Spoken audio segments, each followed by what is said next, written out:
আজকে ট্রাইব্যুনালে আপনারা জানেন যে 4টি মামলায় কার্যতালিকাভুক্ত ছিল।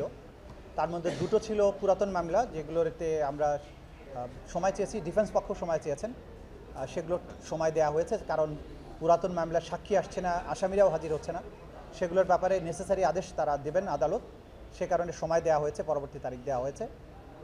নতুন মামলায় অর্থাৎ জুলাই আগস্টের পরের যে মামলাগুলো হয়েছে তার মধ্যে 3 নম্বর আইটেমে ছিল চট্টগ্রামের যে মানবতা বিরোধী অপরাধ হয়েছে জুলাই আগস্টে, সেই মামলাটির তারিখ নির্ধারিত তারিখ ছিল আজকে।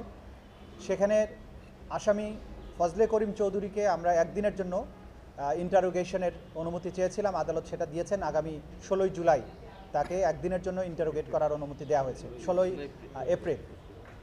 এবং ওই মামলাতে আরও একজনকে গ্রেপ্তার করে আজকে হাজির করা হয়েছিল, ফিরোজ, যার বিরুদ্ধে সরাসরি অস্ত্র নিয়ে মিছিলে গুলি করার অভিযোগ আছে। তাকে আজকে কারাগারে প্রেরণ করার আদেশ দিয়েছেন আদালত।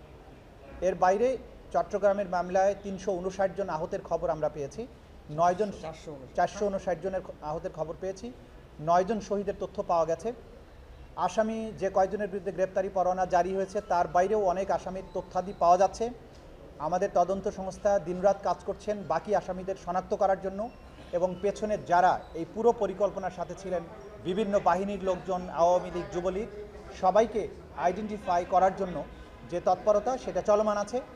সেজন্য আদালত তদন্তের স্বার্থে 3 মাসের সময় দিয়েছেন এবং পরবর্তী 17-এর সাথে পরবর্তী তারিখ পরবর্তী তারিখ নির্ধারিত হয়েছে।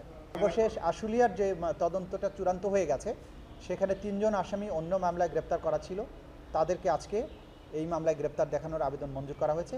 এটার তদন্ত রিপোর্ট আশা করছি কয়েকদিনের মধ্যেই চূড়ান্তভাবে এসে যাবে আমাদের হাতে। দেখুন, মাননীয় প্রেস সেক্রেটারি যেটা বলেছেন, এটা সম্পর্কে আসলে আমি পত্রপত্রিকায় দেখেছি, ওনার সাথে আমার কথা হয়নি।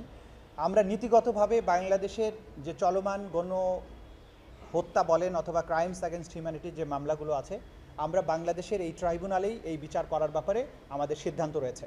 আমরা কোনো অবস্থাতেই এই বিষয়টি আইসিসিতে প্রেরণ করতে চাই না, এটা আমাদের সম্মিলিত সিদ্ধান্ত। উনি হয়তো কোনো একটা অন্য কোনো বিষয়ের বিবেচনায় হয়তো এটা বলেছেন, তার সাথে আমাদের কথা হয়নি। তা আমরা চাই আইসিসি যদি আমাদেরকে টেকনিক্যাল সাপোর্ট দেয়, এইখানে বিচার হবে, তারা আমাদের বিভিন্ন টেকনিক্যাল সাপোর্ট দেবেন, সেটা অবশ্যই আমরা গ্রহণ করব। যেমনটি আমরা জাতিসংঘের কাছে সাহায্য চেয়েছিলাম, তারা আমাদের প্রসিকিউটর এবং ইনভেস্টিগেটরদের বিভিন্ন ট্রেনিং দিয়ে সাহায্য করেছেন, যে তদন্ত তারা করেছেন সেই রিপোর্ট আমাদেরকে দিয়েছেন।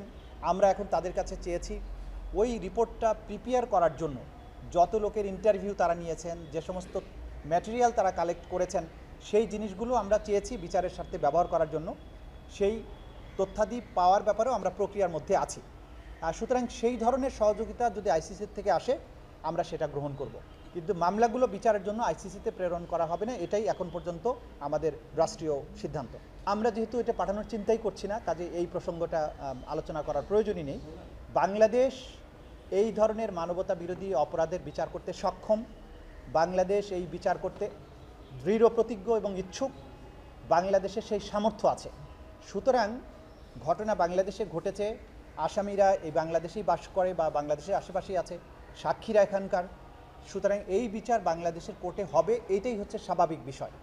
আইসিসিতে তখনই যেতে হয় যদি কোনো রাষ্ট্রের অভ্যন্তরে সংগঠিত মানবতা বিরোধী অপরাধের বিচার করতে সেই রাষ্ট্র সক্ষম না হয়, অথবা সেই রাষ্ট্র যদি এই বিচার করতে উইলিং না হয়। বাংলাদেশের ক্ষেত্রে এই দুটার একটাও প্রযোজ্য না।